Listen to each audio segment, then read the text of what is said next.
कर्जमाफीसाठी हजारो शेतकऱ्यांची जिल्हा कार्यालयात धडक। नाशिक जिल्हा मध्यवर्ती सहकारी बँकेच्या जाचक कर्ज वसुली त्वरित थांबावी यासाठी हजारो शेतकरी बांधवांनी जन आक्रोश मोर्चा करत एकत्रित आले।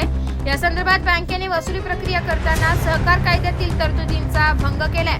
चुकीच्या पद्धतीने व्याज आकारणी करून शेतकऱ्यांच्या घटनात्मक अधिकारावर गदा आणलेली आहे। त्यामुळे नाशिक जिल्ह्याच्या ग्रामीण भागातील शेतकऱ्यांमध्ये अतिशय भीतीचे वातावरण निर्माण झालेले आहे। तसेच जाचक कर्ज वसुलीमुळे शेतकरी आत्महत्येस प्रवृत्त होत आहे। त्यासाठी शेतकऱ्यांच्या 7/12 वरील कब्जेदार सदरी लागलेल्या सोसायटीच्या आणि बँकेच्या नावाच्या नोंदणी त्वरित रद्द होणे गरजेचे आहे। यावेळी शेतकरी नेते प्रकाश शिंदे यांनी नाशिक लोकशाही न्यूजशी बोलताना अधिक माहिती दिली आहे।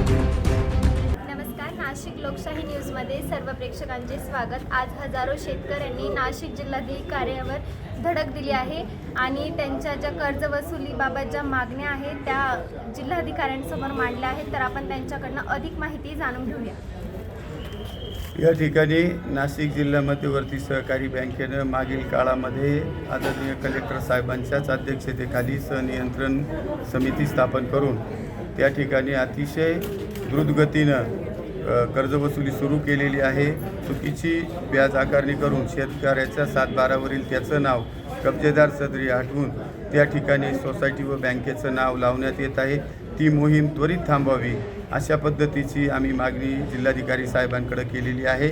अनेक 1500 ते 2000 शेतकऱ्यांच्या नावं कब्जेदार सदरी हटवून त्या ठिकाणी इतर हक्कात गेलेले आहेत। त्यांच्या जमिनी या बँकेनं चुकीच्या पद्धतीने हडप केलेल्या आहेत आणि म्हणून शेतकऱ्यांमध्ये अतिशय भीतीचं वातावरण आहे।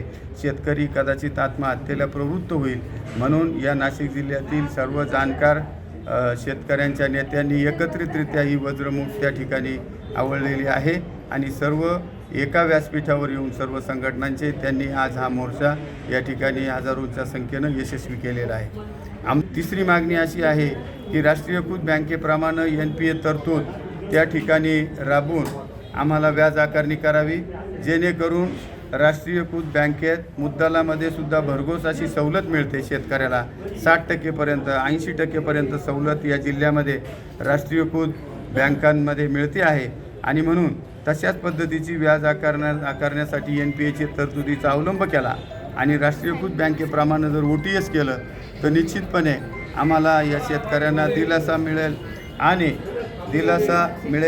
आणि शेतकऱ्यांना त्या ठिकाणी ही बँकसुद्धा जी आर्थिक वाहिनी आहे ती यातून बाहेर पडेल।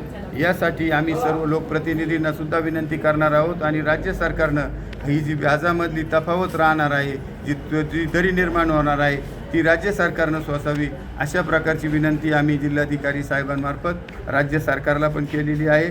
या जिल्ह्यातील कर्जदार सभासदांनी शेतकऱ्यांनी बहुसंख्येनं हजर राहून हजारोच्या संख्येत हजर राहून सर्व संघटनांच्या नेत्यांनी हजारोच्या संख्येत या ठिकाणी आव्हान केलं आणि शेतकरी उपस्थित झाले।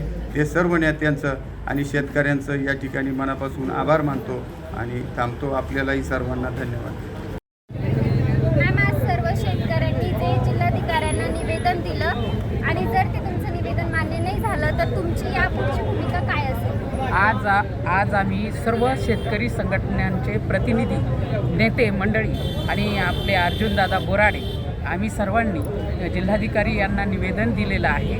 जिल्हाधिकाऱ्यांना आमच्या ज्या मागण्या आहेत शेतकऱ्यांच्या, त्या शेतकऱ्यांच्या मागण्या सांगितल्या आहेत। त्या मागण्यांची आम्ही थोडे दिवस वाट पाहू आणि जर त्या मागण्या आमच्या मान्य झाल्या नाही तर आम्ही मुंबईला सर्व शिष्टमंडळ, आम्ही सर्व शेतकरी नेते आणि सर्व लोक मुख्यमंत्र्यांना भेटीसाठी आम्ही जाणार आहोत आणि जेणेकरून की आज जो शेतकरी कर्जबाजारी आहे किंवा शेतकऱ्याचे जे हाल आहे ते हाल कुठेतरी थांबले पाहिजे। अन्नदाता जरी सुखी नसेल तर देश कसा सुखी राहणार आहे आणि अन्नदात्याला सुखी करण्यासाठी आम्ही सर्वजण सर्व ताकदीने सर्व संघटनांचे जे प्रतिनिधी आहे, शेतकरी संघटनांचे प्रतिनिधी आणि सर्व शेतकरी वर्ग यासाठी लढा देणार आहे आणि यापुढची लढाई आमची ही सातत्याने चालू राहणार आहे। आमच्या आज ज्या निवेदन दिलेल्या मागण्या आहेत त्या मागण्या पूर्ण झाल्या नाही तर आम्ही शांत बसणार नाही।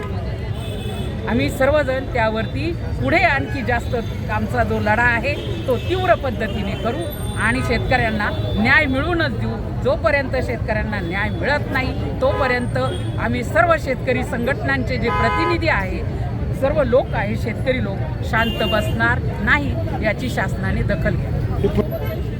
नाशिक लोकशाही न्यूजला माहिती दिल्याबद्दल सर्व शेतकरी बांधवांचे धन्यवाद. याप्रसंगी दिंडोरी बाजार समिती सभापती प्रशांत गड, शेतकरी नेते प्रकाश शिंदे, अर्जुन बोराडे, पंकज शिरसाट, कैलास बोरसे, गणेश निंबाळकर आणि सर्व अधिकारी कर्मचारी शेतकरी बांधव हजारोंच्या संख्येने उपस्थित होते. नाशिक लोकशाही न्यूज साठी प्रतिनिधी सिया झरे, नाशिक.